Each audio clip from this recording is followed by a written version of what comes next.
Archon Elric. The doctor is right. Hykros made a lot of bad decisions.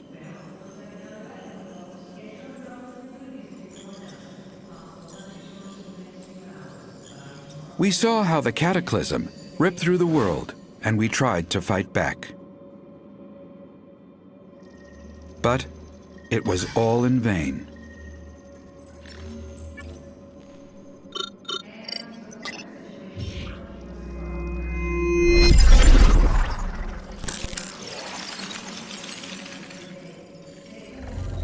The ground underneath our feet is just a fleeting moment of what this world once was. Everything changed, however.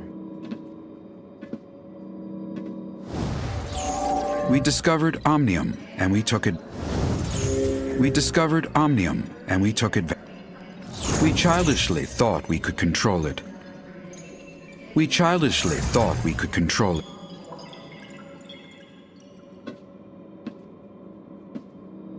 We were naive enough to think that we'd have a better future. That was a terrible mistake. About 50 years ago, unknown aberrations started to spread on a very large scale. When we discovered that radiation from Omnium was the culprit, it was too late. To save it, we took a risk and did something even more forbidden.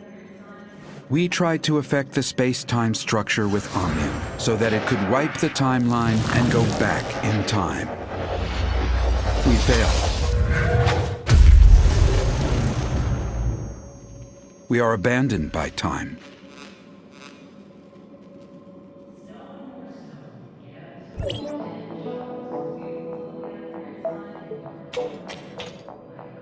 Sorry, it's not that I want to keep it from you, just I don't want to discuss it with outsiders. Omnium has many traits far beyond our comprehension, the most profound being the impact on stabilization of time and space. To put it in plain words, Omnium can help us distort time, even change it. You mean time retracement?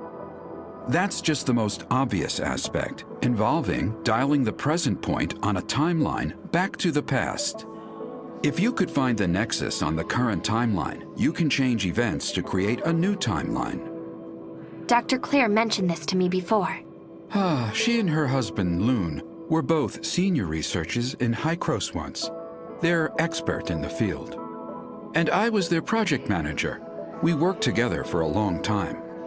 Back then, we all looked forward to the endless possibilities the discovery could bring. Everyone labored tirelessly to produce results. But we never once realized how our study could significantly affect the world. Disagreement started after the successful travel back in time. Archon Carl of the 9th District pitched an extremely radical experiment. Carl wanted a volunteer from the team to join the experiment, but Dr. Henry rejected the proposal after evaluating the potential safety issues and risks. The project stagnated, and more happened after that.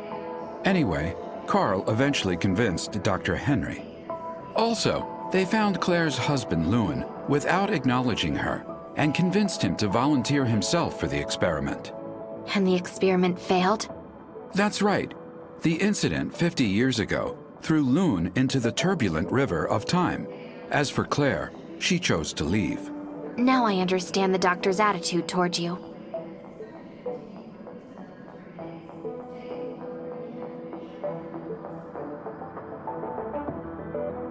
Since Hykros has the technology to travel back in time, why didn't they use it to repair the damage done by the second regression? We threw a pebble into a peaceful pond, causing splatters and ripples. So, how should we calm it down? Archon Elric, I don't understand. Throw another pebble into the pond? No. We wait for the water to settle down by itself. This is what Hykros should do. We have to do everything in our power to protect this world from further damage by Omnium until we are ready for the next time jumping.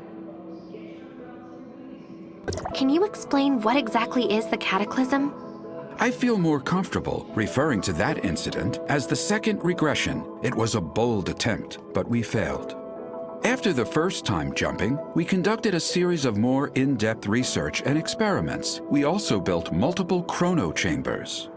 There is a reverse time engine in the chrono chamber to counter the space-time fluctuations caused by the time jumping. This is our backup measure to reduce the risks.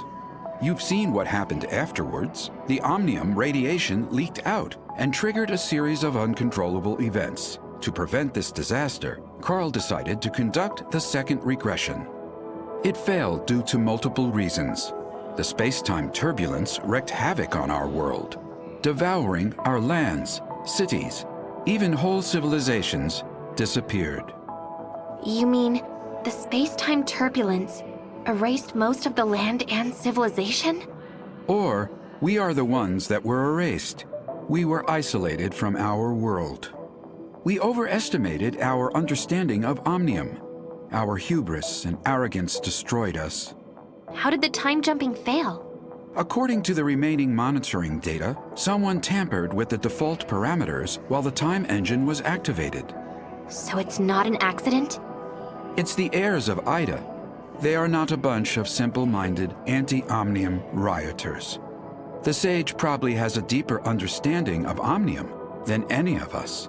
I even suspect that he is the one close to obtaining eternity. Before the time-jumping technology is mature, Carl suggested a bold plan.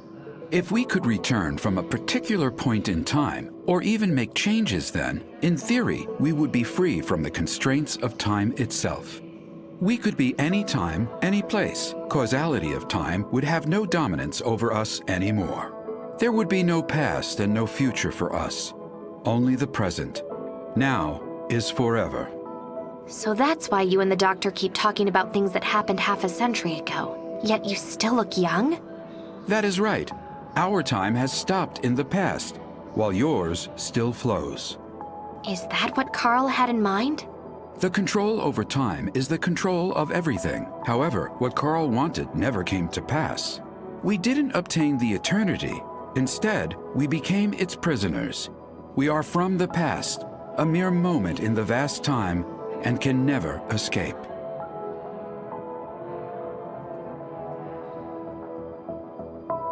You found out enough today. I hope you realize the purpose for everything you do. There are still 2 Omnium towers yet to be shut off, and we still don't know what the enigmatic sage is plotting. We don't have much time left. Our next target is the tower at the Crown Mines, but the region has been plagued by an unknown outbreak lately. Their leader is a man named Kim. We've done business with him regularly for years. He should be willing to offer you help. Franz is currently occupied. Once he is done, he will meet you there. Intel indicates the heirs of Ida has stepped up operations in the area recently, so be careful. I await your good news.